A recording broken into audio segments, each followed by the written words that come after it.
Hello बच्चों, चलिए प्रश्न को पढ़ते हैं। निम्न अभिक्रियाओं में संयुग्मी अम्ल क्षार छांटो। क्या दिया देखिए बच्चों, हमें यहाँ पे दो अभिक्रिया दी हुई है।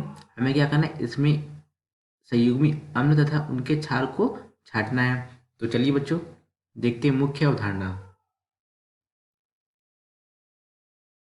मुख्य अवधारणा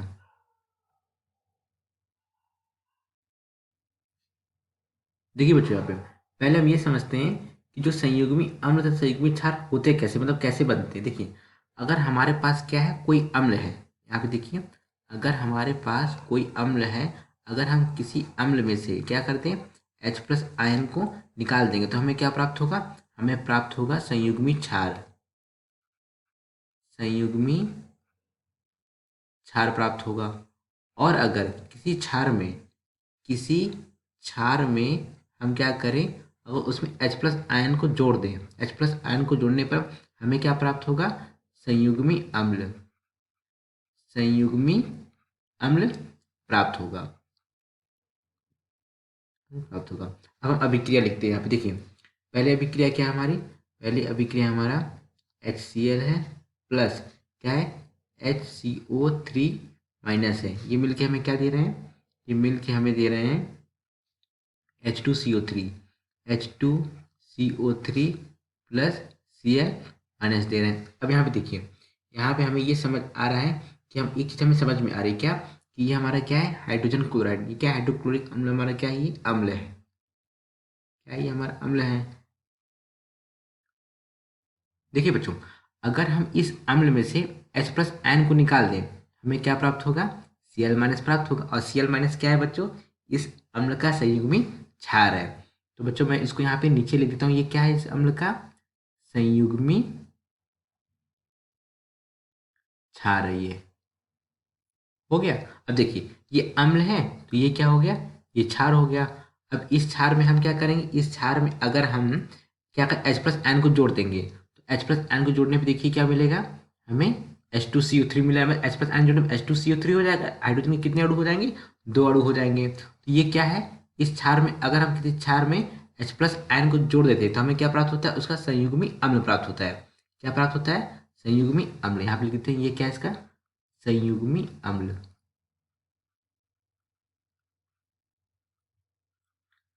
संयुग्मी अम्ल। ये हो गया बच्चों हमारी पहली अभिक्रिया।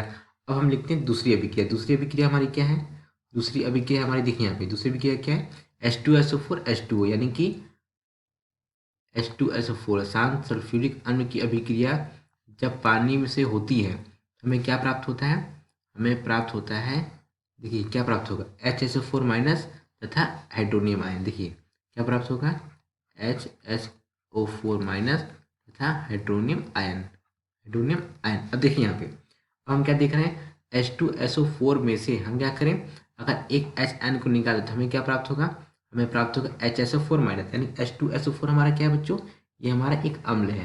क्या है, ये अम्ल है। और किसी अम्ल से अगर हम H आयन को निकाल देंगे तो हमें क्या प्राप्त होगा, उसका संयुग्मी क्षार प्राप्त होगा, अर्थात कॉन्जुगेट बेस। क्या बोलते हैं बच्चों, कॉन्जुगेट बेस ही बोलते हैं इंग्लिश में इसको। तो संयुग्मी क्षार हमें प्राप्त हुआ। संयुग्मी क्षार ये हो गया। अब देखिए यहाँ पे हमारे पास क्या H2O है ना बच्चों। इस H2O में अगर हम यहाँ पे इसमें क्या करें, H+ आयन को जोड़ दें, क्या करें, H+ आयन को जोड़ देंगे तो क्या हो जाएगा, इसका H3 हो जाएगा। H3O बच्चों ये क्या है, हाइड्रोनियम H3O पॉजिटिव, यहाँ पे क्या है, पॉजिटिव है। तो क्या प्राप्त होगा, हमें हाइड्रोनियम आयन प्राप्त होगा। तो हमारा जो यहाँ पे जो H2O ये किसकी भांति कार्य कर रहा है, ये क्षार की भांति कार्य कर रहा है। किसकी भांति कार्य कर रहा है, ये क्षार हो गया। अगर किसी क्षार में H+ आयन को ऐड कर दो हमें क्या प्राप्त होता है, उसका संयुग्मी अम्ल प्राप्त होता है। क्या प्राप्त होता है, संयुग्मी अम्ल। तो प्रश्न कह रहा था संयुग्मी अम्ल तथा क्षार को छांटो। दो अभिक्रिया दी हुई थी, हमने यहाँ पे क्या किया बच्चों, यहाँ पे संयुग्मी अम्ल, संयुग्मी अम्ल तथा संयुग्मी क्षार को हमने यहाँ पे छांट लिया कि कौन सी अभिक्रिया में कौन संयुग्मी अम्ल होगा और कौन संयुग्मी क्षार होगा। बच्चों मैंने आपको यहाँ पे एक ये क्या बता दी है, यहाँ पे एक मुख्य अवधारणा के आधार पर मैंने यहाँ पे आपको छोटी सी बात बता दी। ऐसे आप करके किसी भी अभिक्रिया में संयुग्मी अम्ल तथा उनके संयुग्मी क्षार को छांट सकते हैं। आशा करते हैं आपको समझ आया होगा। धन्यवाद।